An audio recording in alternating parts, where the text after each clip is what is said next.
तो भव्यात्माओं, हम गोमटसा जीवकान की ज्ञान मार्गणा में आज केवल ज्ञान की चर्चा करने जा रहे हैं। गाथा क्रमांक 460 के द्वारा आचार्य भगवान पूरे गोमटसा जीवकान में ज्ञान मार्गणा पर हम लोगों ने आज तक इतनी चर्चा करी है।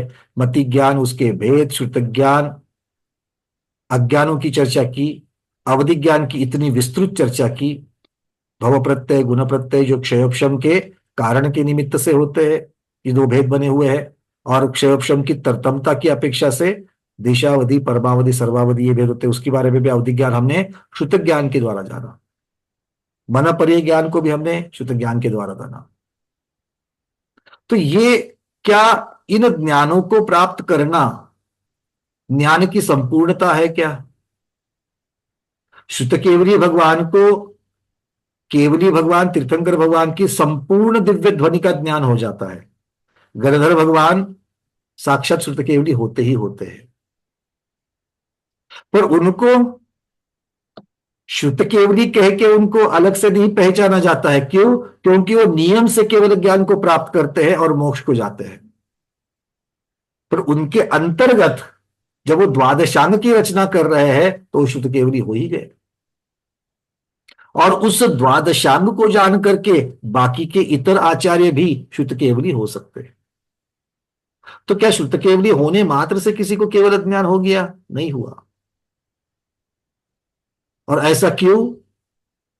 क्योंकि केवल ज्ञान में अनंत बहुभाग ये व्यक्त करने योग्य है ही नहीं है। उसे व्यक्त ही नहीं किया जा सकता है। और अनंत एक भाग जो है, अनंतवा भाग जो है, उस अनंतवे भाग को कहा जा सकता है, व्यक्त किया जा सकता है। और उसका भी अनंतवा भाग भगवान की दिव्य ध्वनि में आता है। तो शुद्ध केवली के पास कितना है? केवल ज्ञान के अनंतवे भाग से भी अनंतवा भाग। तो केवल ज्ञान का अनंतानंतवा भाग शुद्ध केवली के पास है। तो इतने मात्र से संपूर्ण ज्ञान की प्राप्ति मानी जाएगी क्या? नहीं मानी जाएगी। तो फिर ज्ञान को प्राप्त करने मात्र से केवल ज्ञान मिलने वाला नहीं है, वो तो केवल ज्ञान का बीज हो गया। उस बीज का वृक्ष करने के लिए किसकी आवश्यकता है? उसका, क्योंकि उतना सारा शुद्ध केवल का ज्ञान और अवधि ज्ञान तो सौदरवेंद्र के पास भी है, पर उसके पास क्या नहीं है? हाँ, संयम। विजयलक्ष्मी जी, उसके पास क्या नहीं है? इसीलिए संयम और चारित्र नहीं है। संयम या चारित्र उसके पास नहीं है। और इसीलिए वो केवल ज्ञान संपूर्ण, मतलब संपूर्ण ज्ञान को प्राप्त करने के लिए भी सकल संयम की आवश्यकता है, अप्रमत्तता की आवश्यकता है, वीतराग होने की आवश्यकता है। आया ना? मैं ये इसीलिए इतने डिटेल्स में जा रहा हूं क्योंकि एक दिन आपको और हमको संपूर्ण ज्ञान की प्राप्ति करानी है। इसीलिए तो बैठे हैं। इसीलिए तो हम इसको केवल ज्ञानोत्सव कह रहे हैं, जिसकी शुरुआत हम लोगों ने कर चुके हैं। तो कहने मात्र से इस भव में हम केवल ज्ञान को प्राप्त करने के लिए क्या क्या कर सकते हैं? एक तो सम्यक दर्शन का होना जरूरी है, जो हम लोगों ने सम्यक दर्शन को प्राप्त किया है। सम्यक दर्शन को बरकरार रखने की जरूरत है, जो हम हर रोज सावधान रह करके कर रहे हैं। आया ना? अपने सम्यक दर्शन को बचा रहे हो कि नहीं बचा रहे हो? सोच समझ करके हाँ बोलना। प्रतिकूल परिस्थिति आवे तो क्या करते हो? याद रहता है क्या सम्यक दर्शन? हाँ, फिसल जाते हैं पर संभलते हैं। फिसल तो जाते हैं किंतु संभलते हैं। नहीं। फिर चारित्र की अपेक्षा से जब सोचेंगे तब अनुव्रत धारण कर सकते हैं, महाव्रत धारण कर सकते हैं।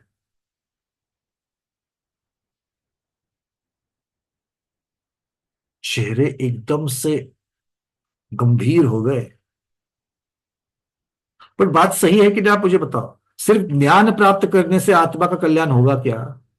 सम्यक दर्शन और सम्यक ज्ञान अकेले, इन दोनों से आत्मा का कल्याण होगा क्या? नहीं। अरे संपूर्ण ज्ञान की भी प्राप्ति नहीं होगी, मोक्ष तो उसके आगे है। संपूर्ण वीतराग बने बिना, वीतराग बने बिना सर्वज्ञता नहीं आएगी। और वीतराग जब तक अप्रमत्त नहीं होते हैं तब तक वीतरागता नहीं मिलेगी। मिलेगी क्या? और अप्रमत्त होना मतलब क्या होना? कोई तो आएगा उठा करके हमको सातवें गुण स्थान में बिठाएगा, ऐसा तो नहीं सोच रहे हो? जैसे आप फ्लाइट में बैठोगे या ट्रेन में बैठोगे और ट्रेन अयोध्या में उतरेगी तो आप अयोध्या पहुंच जाओगे, आपने टिकट तो बना ली पैसे की जोर पर। बोलो। प्रबल इच्छा करी तभी तो जाकर के पुरुषार्थ हुआ। अगर प्रबल इच्छा के पहले आधी अधूरी इच्छा हुई तो पुरुषार्थ पूरा होगा क्या? नहीं। अयोध्या जाने से पहले वहां की ठंड से घबरा गए, आज अगर बीमार हो गए तो अभी और जाने के लिए महीना सवा महीना बाकी है, अरे हम बीमार हैं नहीं आ सकते। गुरु से का सुना है, जिनवानी कहती है प्रमादी को रत्नत्रय लाभ नहीं होगा। प्रमादी को रत्नत्रय लाभ नहीं होगा। आज टिकट बना लो, जाने के भाव भादो, उसके लिए जाप्य करो। अरे लास्ट मोमेंट में अगर अशुभ कर्म आता है तो देखेंगे। घर में रहो तो भी आने वाला है, घर में नहीं रहो तो भी आने वाला है। पर ऐसा मौका नहीं मिलता, सारी चीजें इकट्ठा नहीं होती। रत्नत्रय पूर्ण करना है तो चारित्र चाहिए, और इसीलिए हमें हर रोज ये सोचने की जरूरत है कि हम वीतराग बनने के लिए अप्रमत्त बनने की जरूरत है, और अप्रमत्त बनने के लिए प्रमाद को छोड़ने की जरूरत है। और प्रमाद को छोड़ना है तो सिर्फ प्रतियोगिता में प्रमाद के 15 भेद मुखोद्गत कंठस्थ होने मात्र से नहीं होगा। कोई लिख रहा है रिजर्वेशन नहीं मिलता, मिल जाता है। रिजर्वेशन पाने के अलग अलग तरीके होते हैं, मैं उसमें चर्चा नहीं करूंगा यहां पर सब चीजों की। हाँ, और जब समय निकल गया तो कुछ भी नहीं कर सकते। खैर,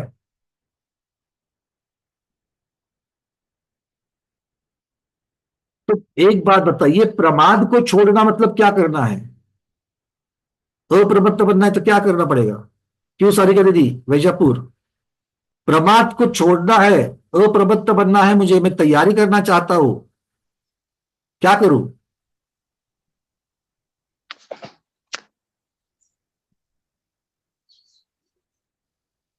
चंदा जवाहरी दीदी, क्या पढ़ना होना पड़ेगा अप्रमादी होने के लिए? छोड़ना पड़ेगा, हाँ, आलस छोड़ना पड़ेगा। आलस, बिल्कुल सही। एक बात तो बता दी आपने, आलस्य को छोड़ना पड़ेगा, जिसे हम निद्रा कहते हैं। मतलब सोना बंद करो ये नहीं कह रहा मैं, जितनी नींद चाहिए। आलस्य और निद्रा दोनों एक साथ है। जब आचार्य भगवंतों ने निद्रा को 15 प्रमाद में शामिल कर दिया तो निद्रा का अर्थ जो हम लोग थकान मिटाने के लिए निद्रा लेते हैं उसकी चर्चा वहां पर नहीं है, वो तो आवश्यक है। और जो आलस्य हम लोगों में भरा हुआ है, और सबसे बड़ा आलस्य शरीर में नहीं मन में भरा हुआ है, सोचते ही नहीं, सोचने का ही आलस्य है। सोचते तब है। जब तक मैं किसी भी पुरुषार्थ को, अनुव्रत लेने का पुरुषार्थ हो, हर रोज मंदिर जाकर के अभिषेक पूजन करने का पुरुषार्थ हो, अयोध्या जाने का पुरुषार्थ हो, स्वाध्याय में बैठने का पुरुषार्थ हो। देखो आप हर रोज स्वाध्याय में तो बैठते कि नहीं बैठते हो 2 बजे? बैठते। हर रोज अनुकूलता होवे ये जरूरी नहीं है, बट वहां पर जो श्रद्धान बना हुआ है वो पुरुषार्थ करवाता है। और इसीलिए चारित्र का पुरुषार्थ होने के लिए सम्यक दर्शन और ज्ञान की आवश्यकता है, और बाद में आगे चल करके प्रमाद को कम करने की आवश्यकता है। तो हमें पहले मन का आलस्य, चिंतन करना जो हम लोग भूल गए हैं, चिंतन हर रोज करना चाहिए। और उसी लिए तो सामायिक और प्रतिक्रमण की व्यवस्था है। हमने क्या कर दिया, भैया 15 दिन में तो एक बार करते ही करते हैं, अभिमान से बता रहे हैं। अरे भाई, एक दिन चतुर्दशी के दिन कर रहा है, बाकी के दिन के क्या करेंगे? कर रहा है, अच्छी बात है। ये हमारे लिए संधि है। घुमटसार जीवकान की चर्चा चल रही है, केवल ज्ञान की चल रही है। केवल ज्ञान का लक्षण पढ़ोगे, प्रतियोगिता में लिखोगे, 100 में से 100 लेंगे, मुझे सब मालूम है। बट पहुंचना भी तो है ना वहां पर, और वहां पर अकेला ज्ञान काम नहीं करता। यही इसी के ऊपर चर्चा कर रहे हैं हम लोग। और मैं ऐसा सोच रहा था कि अकेला सिर्फ ज्ञान मार्ग लेंगे तो हो जाएगा। 2 की जगह 4, 4 की जगह पर 40 ग्रंथ पढ़ लूंगा, पीडीएफ पढ़ लूंगा, दिन में 3-4 प्रवचन सुन लूंगा। इतना तो कर रहे हैं, तो केवल ज्ञान तो होना है फिर तो। पर जैसे जैसे पढ़ रहा हूं, ऐसे ऐसे चिंतन कर रहा हूं, समझ में आ रहा है कि ये करने से नहीं होगा। क्योंकि हमसे भी ज्यादा दिन में जूम मीटिंग अटेंड करने वाले बैठे हैं, 4-4 5-5 जूम मीटिंग अटेंड करते हैं। बस देखा सोचा तो उनको भी उससे भी नहीं होने वाला है। तो सोचा, उल्टी तरफ से सोचा, केवल ज्ञान होना है तो वीतरागी होना है। वीतरागी बनना है तो अप्रमादी होना पड़ेगा पहले। तो अप्रमादी कैसे बनो? तो पहले प्रमाद के बारे में चिंतन आ गया। प्रमाद के बारे में चिंतन आते सबसे पहले आलस्य के बारे में चिंतन आया, जैसे दीदी ने हमें बताया। मतलब आलस्य को तो छोड़ना चाहिए। हाँ या ना? एक बार बोलो हाँ। कोई ऐसा कर रहा है?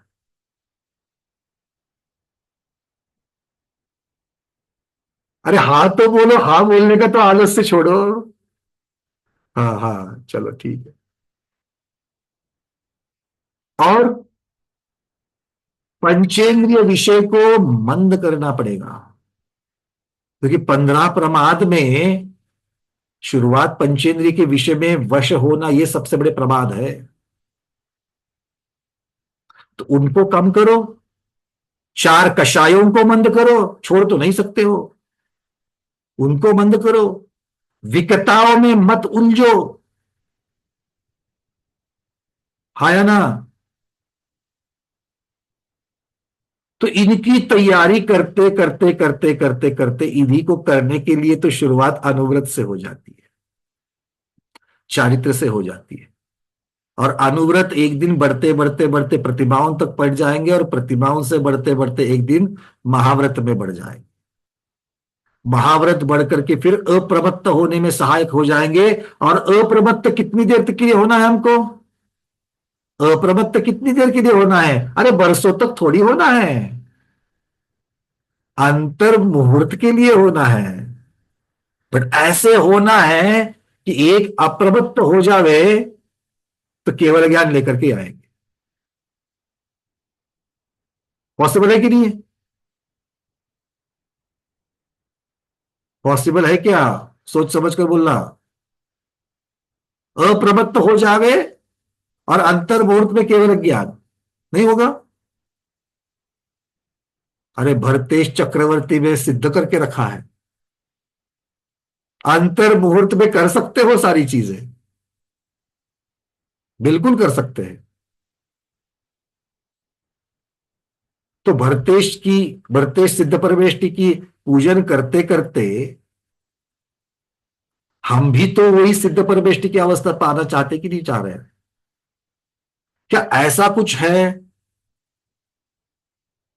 देखो, हम जिन दर्शन में अद्वैतवाद को ही मानते हैं, भगवान की आत्मा और मेरी आत्मा, इनमें फर्क नहीं है। मेरी आत्मा भगवान बन सकती है, यह अद्वैतवाद है। और द्वैतवाद क्या कहता है? भगवान भगवान है, मैं हूं, मैं कभी भी तीनों कालों में भगवान नहीं बन सकता। मुझे हमेशा उस भगवान नाम की चीज के ऊपर ही निर्भर रहना पड़ेगा। ये द्वैतवाद है, ऐसा मानने वाले जीव है दुनिया में। द्वैतवाद, अद्वैतवाद। तो हम भगवान बनेंगे तो हमको पूजन कब तक करना है? हमको पूजन भगवान की कब तक करनी है? कभी सोचा है इसके बारे में? भगवान का अभिषेक करते हो? भगवान की पूजन करते हो, आरती करते हो, जयमाला चढ़ाते हो, निर्वाण लड्डू चढ़ाते हो, कब तक करना है? सोचा है कभी इसके बारे में, कब तक करना है? कौन बताएगा? विजय लक्ष्मी दीदी, कब तक करना है? जब तक हम खुद भगवान नहीं बस बनेंगे। हो गई बात। बिल्कुल ठीक। जब हम स्वयं ही भगवान बन जाएंगे तो ये सब करने की जरूरत है क्या? तो हमको पूजन करते वक्त इस बात का ज्ञान और सावधानता होनी चाहिए कि अभी तो मैं पूजन कर रहा हूं क्योंकि मुझ में वो चीज नहीं है, मुझ में वो पूज्यता नहीं है, पर मैं मुझ में पूज्यता लाने के लिए ही ये सब कर रहा हूं। अगर ये दिमाग में नहीं है तो फिर अनंत काल तक पूजन ही करते रहोगे, पूज्य नहीं बनोगे। और ये केवल ज्ञानोत्सव जो हम लोग कर रहे हैं, ये पूज्य बनने के लिए कर रहे हैं, पूजन करने के लिए नहीं।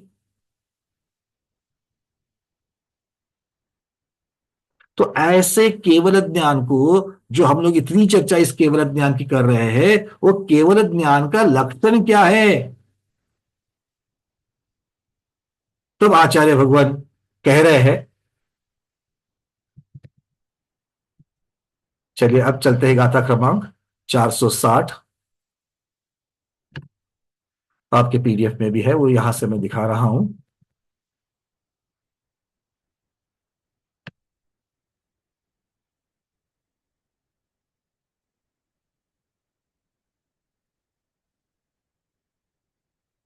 सिद्धांत चक्रवर्ती नेमिचंद्र महाराज ने मति ज्ञान के ऊपर इतनी सारी गाथाएं, श्रुत ज्ञान के ऊपर गाथाएं, अवधि ज्ञान की तो गाथाओं की संख्या ही संख्या है, मनःपर्य ज्ञान की गाथाएं, इतनी गाथाओं में उन ज्ञानों का वर्णन कर दिया, अलग अलग गणितों के द्वारा, अंक संदृष्टियों के द्वारा किया।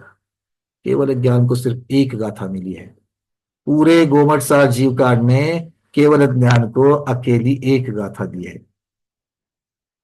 क्योंकि आचार्य भगवान कह रहे हैं इसके बारे में मालूम ही नहीं है, इसके बारे में बहुत थोड़ा जाना जा सकता है और बहुत सारा अनुभव किया जा सकता है। केवल ज्ञान अनुभवने की चीज है, जानने की बहुत कम है। और इसीलिए यहां पर एक गाथा आ रही है 460 नंबर की, संपूर्णम तु समग्रम केवलम सवत्त सवभाव गयम लोया वितिमिरम केवल नानम मुने तवम। संपूर्णम, देखो एक लक्षण यहां पर बता रहे हैं, केवल ज्ञान का स्वरूप बता रहे हैं गुरुदेव यहां पर। कैसा है केवल ज्ञान? वो संपूर्णम, संपूर्ण है, वो समग्र है, समग्रम।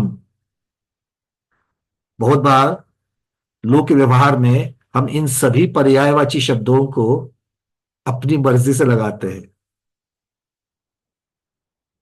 संपूर्ण, समग्र। तीसरा है केवल। केवल ज्ञान का स्वरूप कैसा है? वो केवल है। केवल शब्द का अर्थ होता है असहाय, किसी की सहायता के बिना, किसी के ऊपर निर्भर रहे बिना उसे केवल कहा जाता है। फिर असवत्त, केवलम का म हलंत और सवत्त का स, हलंत म और असवत्त का ये मिलकर के बन गया म। तो केवलम सवत्त, असवत्त मतलब सवत्त सपत्न, और असवत्त सपत्न रहित। ठीक है, बिना सपत्न के। सपत्न का अर्थ क्या होता है? सपत्न पत्नी नहीं, सपत्नी नहीं कह रहे यहां पर, सपत्न। सपत्न मतलब होता है शत्रु, और सपत्न रहित मतलब जो शत्रु रहित है। अब शत्रु रहित मतलब यहां पर बाधा रहित, इस तरीके से इसका अर्थ लेना है। अगला कौन सा है? सौभाव गयम। सौभाव गयम, यहां पर भाव शब्द का अर्थ होता है अर्थ, अर्थ का अर्थ होता है पदार्थ। सर्व पदार्थ गत केवल ज्ञान कैसा है? सर्व पदार्थगत है, मतलब केवल ज्ञान का विषय सर्व पदार्थ होते हैं। मति और शुद्ध ज्ञान का विषय सभी पदार्थ होते हैं क्या? समग्रता से सभी पर्यायों को जानता है क्या शुद्ध ज्ञान? क्या हम काल की सभी पर्याय को जानते हैं? क्या हम आकाश की सभी पर्यायों को जानते हैं? क्या हम धर्माधर्म की सभी पर्यायों को जानते हैं? नहीं जानते, कुछ कुछ को जानते हैं। क्या अवधि ज्ञान जान सकता है? क्या मनपर्य ज्ञान जान सकता है?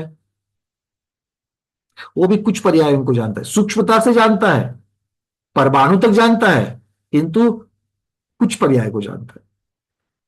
ऐसे ये केवल ज्ञान सर्व पदार्थगत है। और लोया लोय वि तिमिरम, लोक और अलोक के तिमिर अर्थात अंधकार से विरहित है।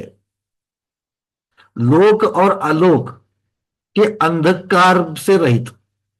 तो लोक में कहां से उजियाला होता है? यहां पर यह सूर्य प्रकाश या चंद्र ग्रह तारों का प्रकाश, ज्योतिषवासी देवों का प्रकाश, उसकी चर्चा नहीं है। यहां पर तिमिर मतलब अज्ञान तिमिर, अज्ञान तिमिर की बात चल रही है। तो केवल ज्ञान होने से लोक और आलोक में जितना भी ज्ञान है या उससे संबंधित जितना भी ज्ञान है उसकी सिद्धि हो जाती है, उसकी लब्धि हो जाती है। ये आचार्य भगवान यहां पर कह रहे हैं। तो ये बातें समझ में आ रही कि नहीं आ रही है? बोरिंग तो नहीं है? चेहरे किसी किसी के नींद आ रही है, ऐसे बैठे हैं। इसी को तो प्राप्त करना है। इससे पूज्य ज्यादा और कोई ज्ञान नहीं है। केवली अवस्था अरहंत अवस्था है। हर रोज सबसे पहले उठते ही मुख से क्या निकलता है? अभी तक बेड में ही है, क्या निकलता है? नमो अरहंताणम। तो जिस अरहंत भगवान को नमस्कार किया वो केवली अवस्था की तो बात हो रही है। तो बिना इस ज्ञान के अरहंत बनेंगे क्या? नहीं बनेंगे। इसलिए बड़े कुतूहल का विषय है, कौतुक का विषय है, पूज्यता का, सम्मान का विषय है। उसे उसी तरीके से जानो, क्योंकि केवल ज्ञान के बारे में जानते वक्त आपने ही बांधे हुए अशुभ कर्म जैसे निद्रा आप पर हावी होने के चांसेस है। और मैं देख रहा हूं यहां से बहुत सारे लोगों के ऊपर हो भी रही है। हो रही कि नहीं हो रही है? एक बार बोलो हाँ। हाँ हो रही है। इतने प्रामाणिक है हमारे लोग। तो जब निद्रा आती है ना, तो आचार्यों ने कहा है कि निद्रा को हटाओ और उपयोग को और ज्यादा लगाओ। यही पुरुषार्थ है। तो एक एक को जान लेते हैं। संपूर्ण किसे कहते हैं? हमारे लिए संपूर्ण, समग्र, ये एक जैसे लगते हैं।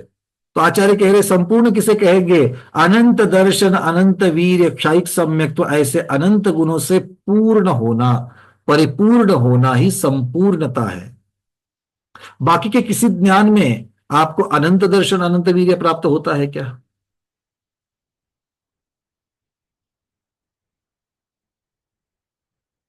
देखो, अगर आप अनंत वीर्य बल की बात करो तो वज्र वृषभ नाराज सहनन मिल जावे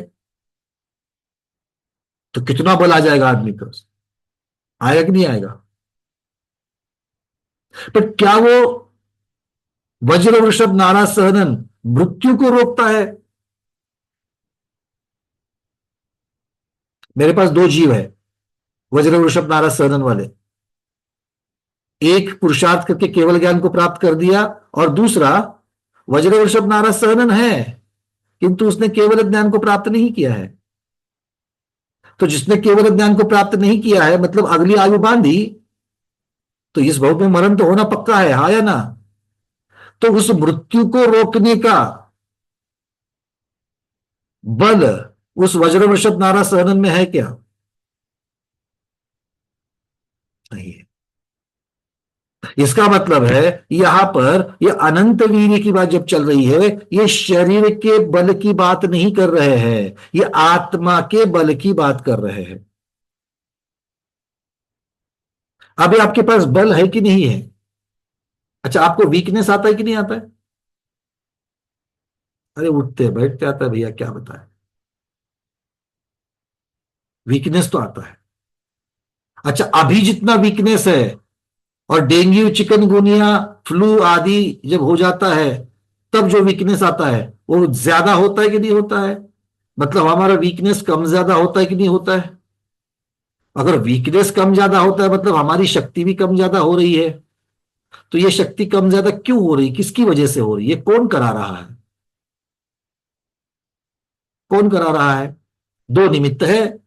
एक बाह्य निमित्त, मच्छर काटना, अभी जो जितने उदाहरण लिए उसमें, और आंतरिक निमित्त, कर्म, जो हमारे औदारिक शरीर का निर्माता है, नामकर्म। सौदरबिंद्र महाराज को कभी मच्छर काटता है क्या? उनको कभी डेंगू होता है क्या? अच्छा, सौदरबिंद्र को तो छोड़ दो, वेंतर को काटता है? नहीं? कभी सुना है कि कहीं पर कहीं चर्चा आई है क्या ऐसी? बड़ा इंटरेस्टिंग है ना सोचना इसके बारे में। व्यंतर को मच्छर काटता है क्या? अरे चाहे तो व्यंतर मंत्र मच्छर के अंदर घुस सकता है और बहुत सारी क्रीड़ाएं कर सकता है, पर मच्छर अरे काटेगा नहीं। वो सारा शरीर वैक्रयिक शरीर है। वैक्रयिक शरीर में रोग ही नहीं होते हैं, उनके ऊपर कोई फर्क ही नहीं है। उनको डंक की वेदना हो सकती है। डंक की वेदना मानस वेदना के अंतर्गत हो सकती है, शारीरिक वेदना ही नहीं है वहां पर। दुख है, वेदना है, मानसिक वेदना है। अर्थ क्या हो गया? हमारे वीकनेस का कारण ये शरीर है और शरीर का कारण हमारा कर्म है। इसका अर्थ ये हो गया, जो आत्मा कर्म सहित है उसमें लगे हुए कर्म आत्मा की शक्ति को कम ज्यादा कर देते हैं। ऐसा कहेंगे तो ठीक है। आत्मा को कहो, शरीर को कहो, जीव को कहो, जीव की शक्ति। और जिनके पास ये कर्म है ही नहीं, तो उनमें क्या हो जाएगा? शक्ति कम करने वाली बाधा हट गई है। जिसकी वजह से शक्ति कम हो रही थी वो हट गई है। अच्छा, शक्ति क्या सिर्फ शरीर की वजह से हमारी क्षीण हो जाती है? वो तो एक प्रकार की शक्ति क्षीण हो गई, शारीरिक शक्ति। आपको क्षीणता की भावना कभी, एक आध प्रश्न का उत्तर बिल्कुल नहीं आ रहा है,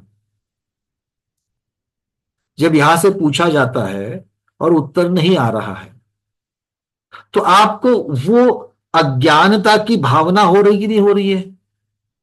तो क्या वो अज्ञानता की भावना, हीनता की भावना हमारी क्षीणता की भावना नहीं है क्या? हमारे शक्ति हीनता की भावना नहीं है क्या? बुद्धि भी की तो शक्ति होती है, होती कि नहीं होती है? ज्ञान की भी तो शक्ति होती है, होती कि नहीं होती है? तो वो भी तो कम होती है।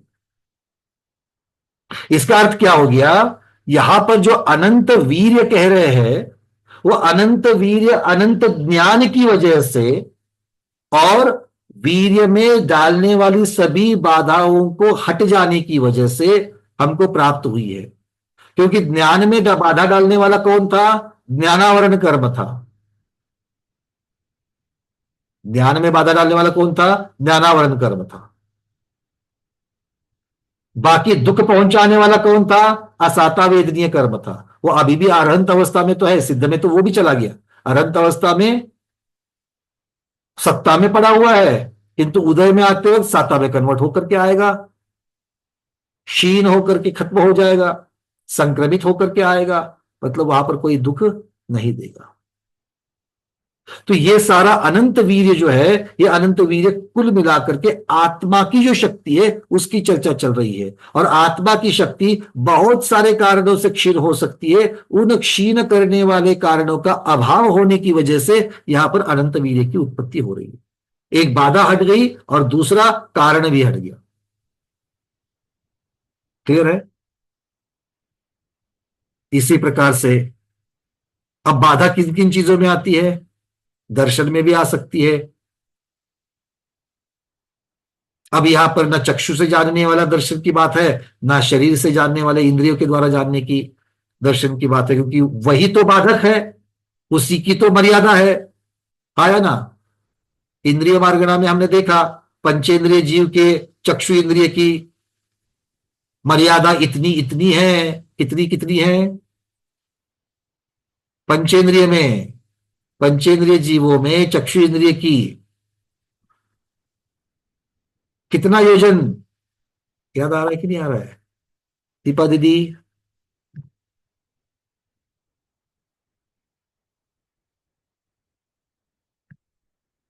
अनम्यूट अनम्यूट कर लो।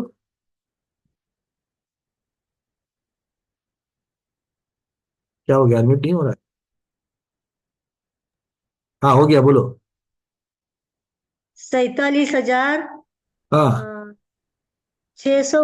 का क्या तो है दो सौ आगे का? तिरसठ 47,263। चलो कोई बात नहीं, मतलब एक चक्रवर्ती जितना देखते वो सारी चीजें अब नंबर तक तो पहुंच गई मोटा मोटी में। मतलब इतना जो देख रहे हैं, पर ये अनंत कहलाएगा कि ये तो संख्यात योजन हो गया। हाँ। ये तो अनंत नहीं हुआ, यहां पर अनंत दर्शन की बात कर रहे हैं। क्यों? क्योंकि ये मर्यादा किसकी वजह से है? क्योंकि हम इंद्रिय के द्वारा, इंद्रिय के ऊपर आत्मा डिपेंडेंट है, वो निर्भर है, और इसीलिए ये क्षमता कम ज्यादा है और संपूर्ण नहीं है।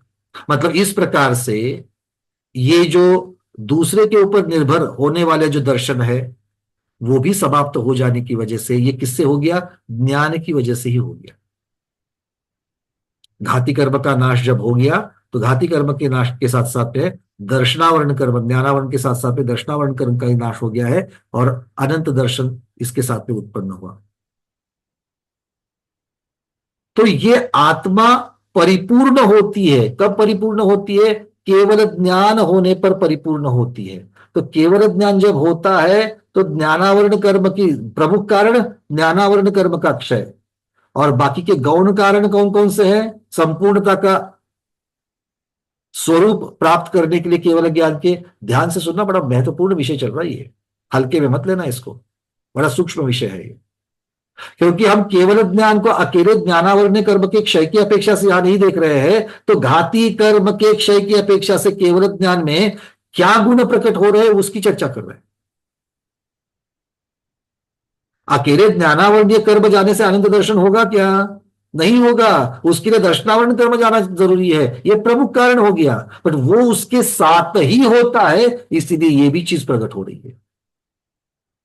देखो, आप जब अयोध्या के मंदिर के प्रवेश द्वार से अंदर पहुंच कर प्रवेश करोगे, अभी जा रहे हो अयोध्या, तो आप मेन दरवाजे से जब अंदर प्रवेश करोगे, तो क्या आपको सिर्फ आगे मुख्य मंदिर का कलश ही दिखेगा, मुख्य मंदिर का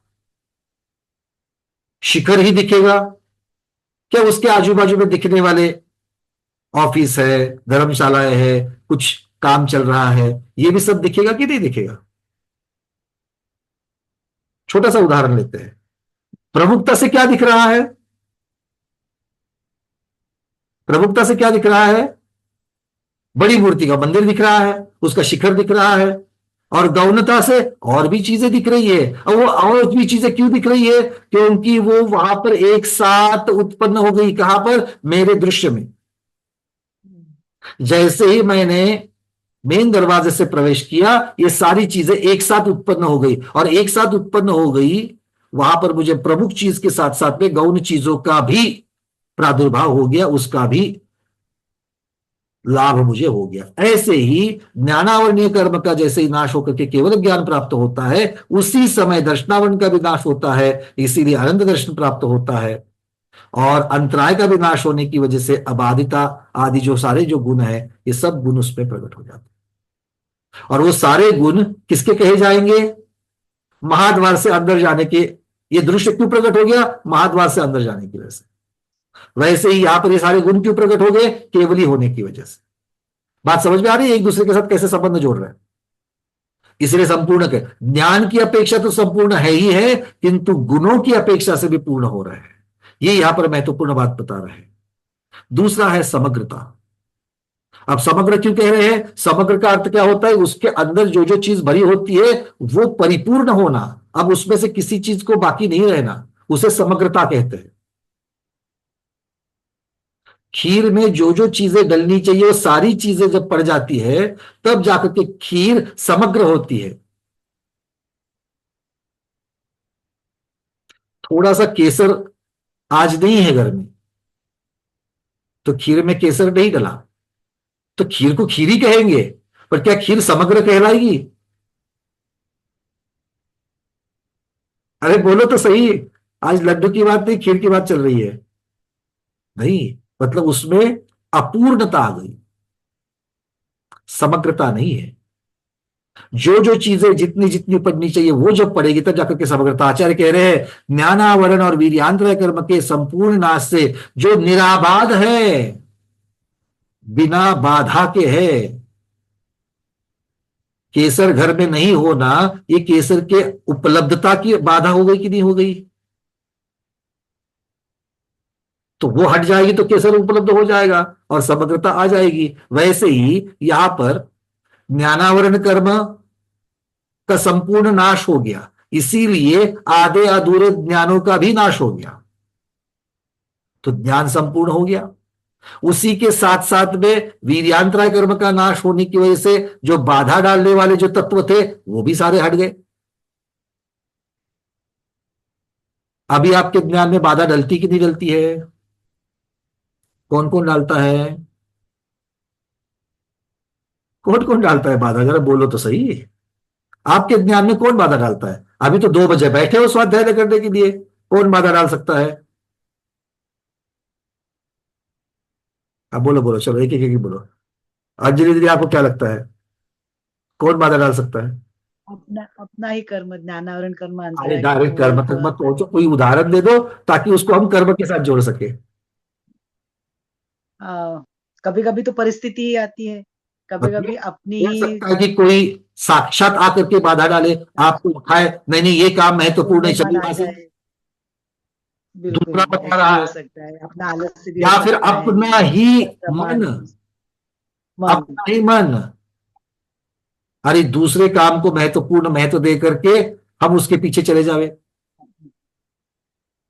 ये अपना आलस्य है। आने की वजह से या कोई सीरियल की वजह से या फिर और कोई दूसरा काम वहां पर आने की वजह से हमने उसको प्राधान्यता दे दी और स्वाध्याय से उठ करके चले गए, तो बाधा हो सकती है। इंटरनेट नहीं चल रहा है, नेट चला गया तो स्वाध्याय अभी जो डायरेक्ट ऑनलाइन चल रहा है वो बंद हो जाएगा। बाधा देखो अलग अलग प्रकार की बाधा है। इंटरनेट नहीं हुआ, जिसके माध्यम से मोबाइल चल रहा है, मोबाइल की बैटरी डाउन हो गई, बाधा आएगी कि नहीं आएगी? तो बाधा डालने वाली कितनी सारी चीजें हैं। अब इनको आप अलग अलग कर्मों से लगा सकते हो, कभी श्रद्धान के साथ लगा सकते, कभी चारित्र बोनी के साथ लगा सकते हो, अलग अलग प्रकारों से लगा सकते हो। तो आचार्य भगवान कह रहे हैं कि इस समग्रता में, मतलब ये क्या होगा, हमारे स्वाध्याय की, हमारे ज्ञान प्राप्ति की समग्रता में ये बाधक बन जाएंगे। जहां पर बाधा नहीं है उसमें समग्रता अपने आप ही बन जाती है। तो ये यहां पर मुख्यता से सिद्ध कर रहा है। तीसरा है केवल, तीसरा है केवल अर्थात असहाय, किसी के ऊपर निर्भर नहीं रहना। ज्ञान और आत्मा एक ही है, एक गुणी है, दूसरा गुण है। गुण और गुणी अलग होते हैं क्या? मुझे प्रवचन सार, समय सार, नियम सार के उत्तर मत देना, अभी व्यवहार की चर्चा चल रही है, संसारी जीव की चल रही है, गोबर सार की अपेक्षा से देना। वैसे तो उत्तर क्या होगा, कथनचित हाँ कथनचित ना। गुणी और गुण एक भी होते हैं और गुणी और गुण अलग भी किए जा सकते हैं। अलग कैसे कर सकते हो आप? शक्कर से मिठास हटा सकते हो क्या? साक्षात तो नहीं हटा सकते, पर चर्चा करते वक्त, अलग अलग चिंतन करते वक्त गुण का अलग से चिंतन, गुणी का अलग से चिंतन करके उसको अलग अलग कर सकते हैं। शक्कर शक्कर है, मिठास मिठास है, मिठास गुण है, शक्कर साक्षात द्रव्य है। दोनों रहते एक साथ है किंतु दोनों को अलग किया जा सकता है। तो कथनचित हाँ कथनचित ना। अभेद रूप से देखोगे तो आप अलग नहीं कर सकते हो, भेद रूप से देखोगे तो कर सकते हो। निश्चय से देखोगे तो गुण और गुणी एक ही है, व्यवहार से देखोगे तो गुण और गुणी अलग है। अरे हाँ तो बोलो ना तो बोलो।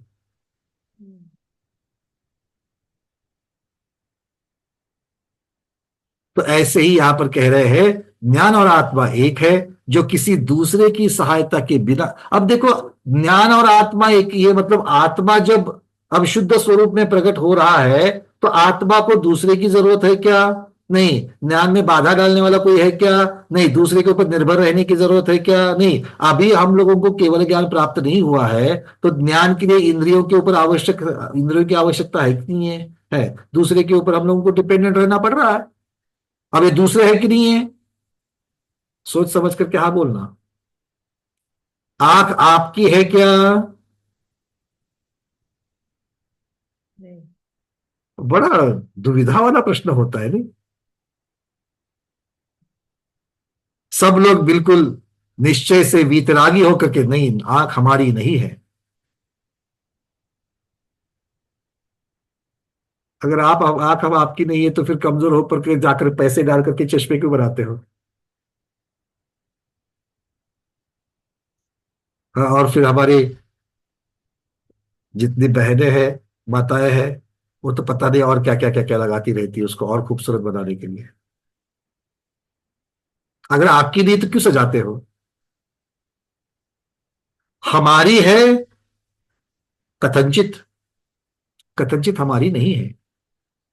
पर्याय की दृष्टि से देखूंगा तो इस शरीर का भाग है जिसको मैंने धारण किया है उस अपेक्षा से मेरी है।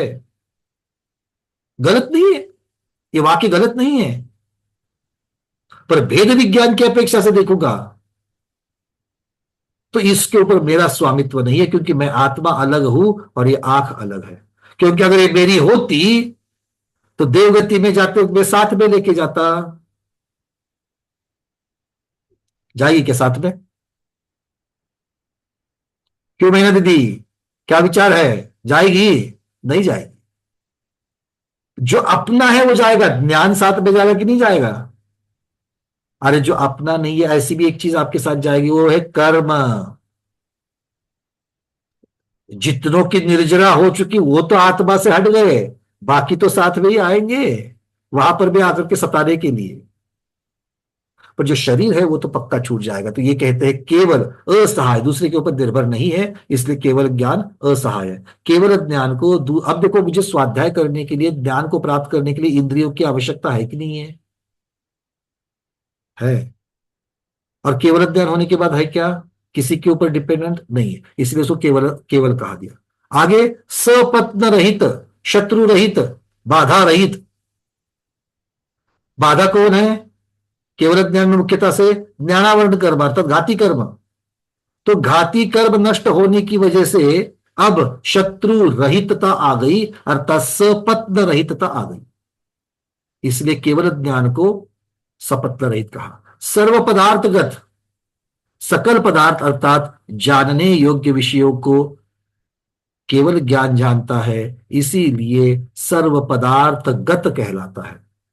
अर्थात इसके विषय सर्व पदार्थ के सर्व गुण सर्व पर्याय, त्रैकालिक सर्व पर्याय जो है ये इसका विषय बनते हैं और इसलिए उसे सर्व पदार्थ गत कहा जाता है। और अंतिम में है अंधकार रहित, अर्थात एक बार केवल ज्ञान हो जावे तो ना लोक के किसी विषय का या किसी पदार्थ का या आलोक के किसी पदार्थ का या किसी विषय का अज्ञान नहीं रहता है और इसीलिए उसे अंधकार रहित कहा जाता है। कोई फायदा लग रहा है कि केवल ज्ञान मिलने में? फायदा लग रहा है? अभी अंधकार रहित केवल ज्ञान हमारे पास नहीं है, कोई हमारा फर्क पड़ रहा है हमें? कोई कम फर्क मतलब कमतरता लग रही क्या देखो, अभी मैं चश्मा हटा दूं मुझे सारा ब्लर दिखता है, मतलब कम चश्मे की आवश्यकता मुझे लग रही कि नहीं लग रही है? अपना अपना चश्मा निकाल के भी देख सकते हैं एहसास हो जाएगा। तो आवश्यकता लग रही कि नहीं लग रही है? लग रही है। ऐसे केवल ज्ञान अभी है क्या? नहीं है। तो केवल ज्ञान की आवश्यकता लग रही है क्या? प्रामाणिक उत्तर दे रहा। अगर केवल ज्ञान की आवश्यक, चलो अभी भूख लग रही है क्या? थोड़ी देर में लग जाएगी। अभी तो 3:15 हो रहा है ना? चौगार होते होते 5 बजते बजते भूख लग जाएगी। और भूख लग जाएगी तो भोजन की कमतरता लगेगी और आप भोजन करने के लिए बैठ जाओगे। हाँ या ना? तो भोजन की कमतरता शरीर को लगेगी तो भोजन करने बैठ जाते हो। ऐसे केवल ज्ञान की कमतरता लगती है क्या?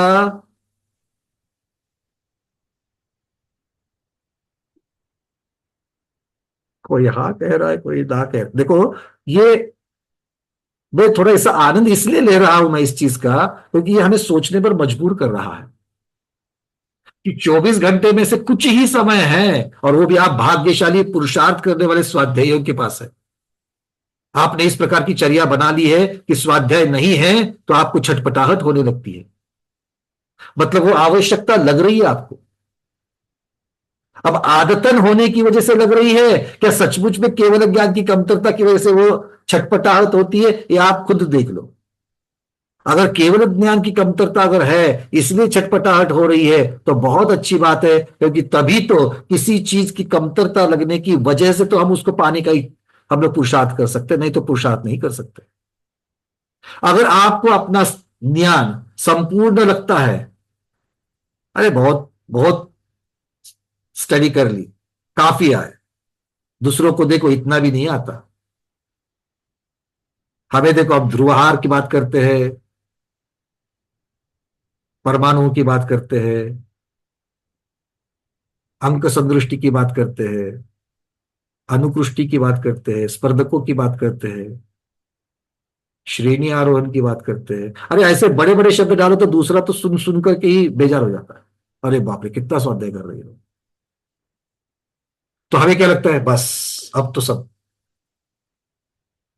जिस दिन आपको अपना ज्ञान संपूर्ण लगना चालू हो जाएगा उस दिन स्वाध्याय में कोई मतलब नहीं, और स्वाध्याय में बैठोगे नहीं। बैठोगे नहीं का अर्थ यह होता है कि आपका दुर्लक्ष्य होना चालू हो जाएगा अपने आप, क्योंकि वो भूख, ज्ञान की भूख कम हो जाएगी। हमें केवल ज्ञान नहीं है तो भी हमें कुछ नहीं लगता, क्योंकि हम उसके बारे में सोचते ही नहीं, हम चिंतन ही नहीं करते। जिस समय आप उसका चिंतन करेंगे बिल्कुल उसके बारे में सोचना चालू करोगे। मान लो आपको सुबह ब्रेकफास्ट करने की आदत है, सुबह ब्रेकफास्ट करने की आदत है। आप पर्यूषण में बैठे हो, विधान में बैठे हो, पंच कल्याणक में बैठे हो, सुबह 6 6:30 बजे से सारी क्रियाएं शुरू हो गई है, और आप 8:30 बजे नाश्ता करते हो, और ये सारी क्रियाएं 8:30, 9, 9:30, 10 बजे तक चल रही है। बीच में ब्रेकफास्ट का कोई टाइम ही नहीं मिला। आप पूजा में ही व्यस्त रहे, बड़े आनंद के साथ में, उल्लास के साथ पूजा करते रहे।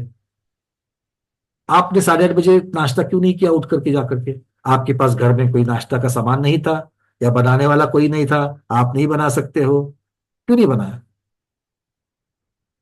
मन लगी। उसकी कमतरता नहीं लगी, उसका अभाव, उसकी जरूरत नहीं लगी। जरूरत लगती तो आप जरूर करते। यहां भी केवल ज्ञान की जरूरत लगनी चाहिए। मुझे आपको सिर्फ एक गाथा पढ़ाने के लिए 5 मिनट काफी थे, कुछ भी ज्यादा नहीं है, बड़ी बात नहीं है इसमें। आप जो बरसों से जानते हो वही चीज इस गाथा में लिखी है। क्यों कल्पना दीदी? बट ये डिस्कशन इसलिए हो रहा है कि ये बार बार हमें चिंतन की आवश्यकता, हमारे अज्ञान के बारे में बता रहा है, और इस ज्ञान को, संपूर्ण ज्ञान को पाने की भूख को जगाने के बारे में चर्चा कर रहा है। और ये जब तक हम लोग बार बार याद नहीं, क्योंकि क्या है, 1.5 घंटा ही इसके बारे में चिंतन चलेगा, और 22.5 घंटे, 23.5 घंटे नहीं, 22.5 घंटे नहीं चलेगा। क्लियर है? तो ये यहां पर आचार्य भगवान कह रहे हैं कि इस प्रकार से ये केवल ज्ञान की बात चल रही है। इसी प्रकार का केवल ज्ञान हम और आपको सावधान रहते हुए, पुरुषार्थ करते हुए जल्द से जल्द प्राप्त हो। इसी के साथ में ये केवल ज्ञान का प्रकरण यहां पर संपूर्ण होता है। एक ही गाथा थी। किसी को इसके बारे में प्रश्न है तो पूछना। नहीं तो फिर आगे यहां से संख्या प्रवृत्तना शुरू हो जाएगी।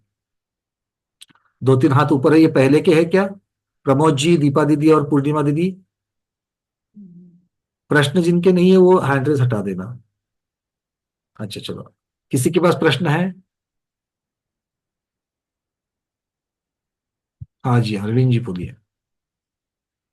वरना भैया जी, ये हाँ जो सप्तन जो है वो गाथा में से निकला, जो अपना सवत्त संव। हाँ, केवलम सवत्त, ये जो हम्म शब्द है उसमें हम्म से सपत्न रहित शब्द जो निकला वो हम्म असवत्त से निकला। हम्म सवत्त मतलब सपत्न, असवत्त, असवत्त में अ तो नहीं दिख रहा है, वो कहां से आया? तो केवलम का म जो पूर्ण है वो म हम्म हलंत था ओरिजिन में, तो हम्म हलंत म और असवत्त का अ, ये दोनों मिलकर के बन गए म, और अ का लोप हो गया। हम्म ठीक है, यहां पर अगर म दिखाया है कहीं किसी प्रति में केवलम, ल के ऊपर अनुसार भी हो सकता है, तो अनुसार में भी वो मकार अनुस्वार है। ठीक है, ओके। चलिए नीना दीदी।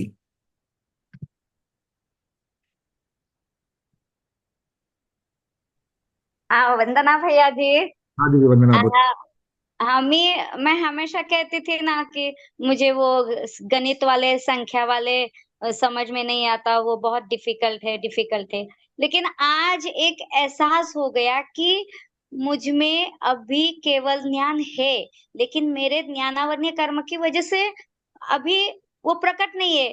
तो मैं क्यों अपने को कम लेखूं? नहीं, मैं ज्ञानी हूँ, बस ज्ञानावर्ण कर्म की वजह से मुझे नहीं समझ में आ रहा है। तो वो ज्ञानावर्ण कम कर्म कम होने के लिए, यानी जो मुझे दोष लगे, तो वो कम करने के लिए मैं क्या क्या करूं? ज्ञान का विनय, यानी जैसे शास्त्रों का विनय, या कोई जाप वगैरह हो कि मुझे ज्ञान मिले, ऐसा कोई जाप वगैरह है, या क्या क्या करूं ज्ञान आपके मिलने के लिए? बहुत अच्छा प्रश्न है दीदी आपका। एक तो हाँ। सबसे पहले हमारे पास ज्ञान नहीं है और उसका कारण, ये दोनों समझने के लिए बहुत बड़ी बात है। और उसके बाद में उसको पाने की इच्छा होना, ये तो और भी अच्छी बात है। अब रास्ता कौन सा है पाने का? रास्ता तो यही है मुख्यतः से कि जो ज्ञान प्राप्ति के लिए अभी जो चाहिए, अभी अभी जो हमारी भूमिका है, अभी जो हमारी पात्रता है, क्योंकि लेने के लिए अगर हम चाहे तो भी आज केवल ज्ञान को प्राप्त नहीं कर सकते हैं। तो इसीलिए मुझे सबसे पहले मेरी राग द्वेष की मंदता के साथ में मुझे स्वाध्याय करना चाहिए। जितनी देर कर सकूं उतनी देर तक करना चाहिए। उसके साथ साथ में श्रद्धान के साथ में जो चीजें समझ में नहीं आ रही है तो उसको मुझे उसका अर्थ प्राप्त करना चाहिए। तो ये हो गया स्वाध्याय के द्वारा हम ज्ञान को प्राप्त कर सकते हैं, ज्ञान को प्राप्त करने की चर्चा। अब ये ज्ञान को प्राप्त करते वक्त दो तरीके की बाधाएं आ सकती है, एक अपने बुद्धि की क्षमता की बाधा, और दूसरी और भी चीजें रहती है जो हमारे श्रद्धान की वजह से, जो हमारे चारित्र मोह की वजह से, मोहनीय कर्म की वजह से बाधा डाल सकती है। इनको तो आपको बाजू में करना ही पड़ेगा। अब बात आती है जाप्य की। इनकी जरूरत कब पड़ती है कि भाई कितना भी पढ़ूं मुझे समझ में ही नहीं आता है, कितना भी पढ़ूं मुझे समझ में ही नहीं आता है, तब आपको विशेष रूप से उन कर्मों को हटाने के लिए, उन अशुभता को हटाने के लिए, उस अमंगलता को हटाने के लिए आपको जाप्य का सहारा भी आप ले सकते हो। तो इस तरह, क्योंकि जाप्य में आप क्या करोगे, जिनवानी की आराधना मतलब अपना श्रद्धान जो है उसको और मजबूत करने का प्रयास करोगे। ये जाप्य से मुख्यता से होता है। तो सरस्वती माता की जाप्य तो है ही है। ठीक है, ठीक है। ठीक है, तो वो वाला हाँ। अब वो जो जाप्य है उस जाप्य को आप बढ़िया से करते रहिए, तीर्थंकर भगवान की जाप्य करते रहिएगा। और उसी के साथ ठीक में स्वाध्याय में ज्यादा से ज्यादा विनय है। वगैरह आते, तो उसके साथ में वो तो जो है वो ज्ञान को प्राप्त करने के लिए किस प्रकार की विधि है उस प्रकार से आपको है वो आना चाहिए। बट ये ज्ञान को प्राप्त करने के लिए स्वाध्याय के सिवा और दूसरा कोई मार्ग नहीं। ठीक है। हाँ ठीक है, ठीक है।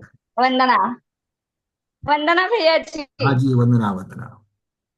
प्रमोद जी। ये थोड़ा पूछ रहा था कि केवल ही भगवान आलोक को कैसे, मतलब किस साक्ष्य में, किस रूप में जानते हैं? आलोक में तो मतलब जैसे आकाश द्रव्य की अपेक्षा, बस आकाश द्रव्य की मतलब। अपेक्षा और आकाश द्रव्य की जितनी भी पर्याय होती है, हाँ देखो आकाश द्रव्य की दो पर्याय है जी। मुख्य रूप से देखी जाए तो, बाकी द्रव्यों के साथ वाला आकाश और जी। बाकी द्रव्यों से रहित आकाश। एक लोकाकाश एक अलोकाकाश, दो हो गए। बिल्कुल। तो इसका अर्थ क्या हो गया, बेसिक में ही दो पर्याय हो गई। तो जी दो पर्यायों का अलग, अब इन पर्यायों की जो और भी आगे प्रभेद पर्याय होती जाएगी तो वो प्रभेद पर्याय भी बदलेगी। जी जी।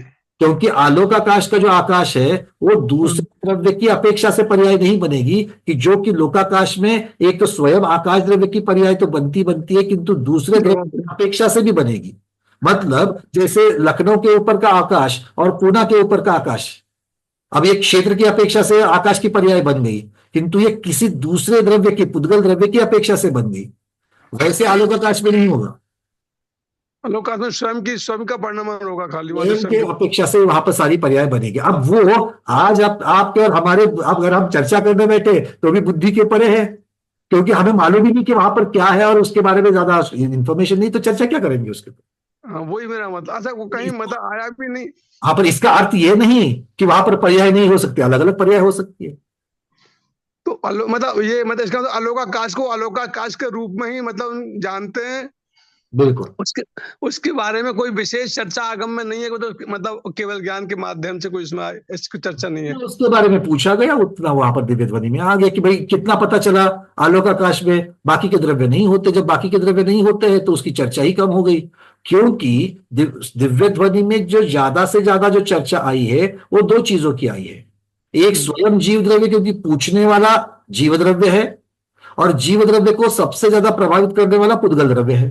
गलत द्रव्य। तो ये दोनों की चर्चा सबसे ज्यादा चलेगी, बाकियों की चर्चा कम चलेगी। और इसीलिए अगर आप लोग अगर सहभागिता देखेंगे द्रव्य की जिनवानी में, शुद्ध ज्ञान में, तो सबसे ज्यादा सहभागिता हमें जीव और पुद्गल की है, बाकी की कम है। अच्छा, दूसरी बात, स्वयं शुद्ध ज्ञान को भी, क्योंकि भले भगवान बतावे तो भी गणधर हो या फिर हम हो, जो बाकी के अधूरे ज्ञान से जो जान रहे हैं, उस अधूरे ज्ञान से जानने की चीज ही नहीं है वो। जो केवल ज्ञान से भगवान जानते हैं वो सारी पर्याय हम लोग शुद्ध ज्ञान से धारण ही नहीं कर सकते, उन पर्यायों को नहीं समझ कर नहीं सकते। सकते हैं। और इसीलिए भी बहुत कम चीजें वहां पर हमें देखने के लिए मिल जाएगी। मतलब ये कह सकते हैं वो हमारे मतलब अगर वो शुद्ध ज्ञान से और केवल ज्ञान में जो है, अगर वो हमारे जानने के योग भी मतलब उसमें शक्ति भी नहीं है उसको जानने की, शुद्ध की तरह। हमारा ज्ञान उसको जान ही नहीं सकता है। बिल्कुल ठीक। पर इसका अर्थ वहां नहीं है, ऐसा नहीं है। हाँ हाँ, वो तो ठीक है। उतना जिनवानी को बता दिया है कि क्योंकि त्रैकालिक सभी द्रव्यों की सभी पर्याय, ये जो शब्द आते हैं वो नहीं आता। ठीक। गंगवाल जी। वंदना भैया जी, हाँ जी। ये सर्वभाव गयम, इसका मतलब सर्व पदार्थ का ज्ञान, ये भाव कैसे लिया मतलब जाए? अर्थ भाव गयम का भाव मतलब हाँ? विषय, भाव मतलब विषय, भाव मतलब जानकारी, भाव मतलब जानने की चीज।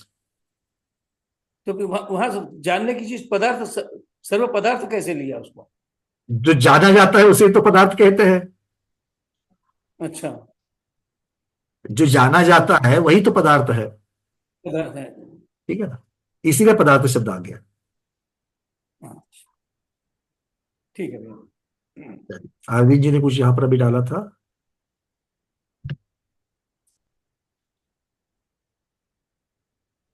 सत्वन रहित, सवतन रहित, सपत्न रहित, गाथा में स है, सवत्थ है, सवत्थ है, सवत्थ मतलब सपत्त।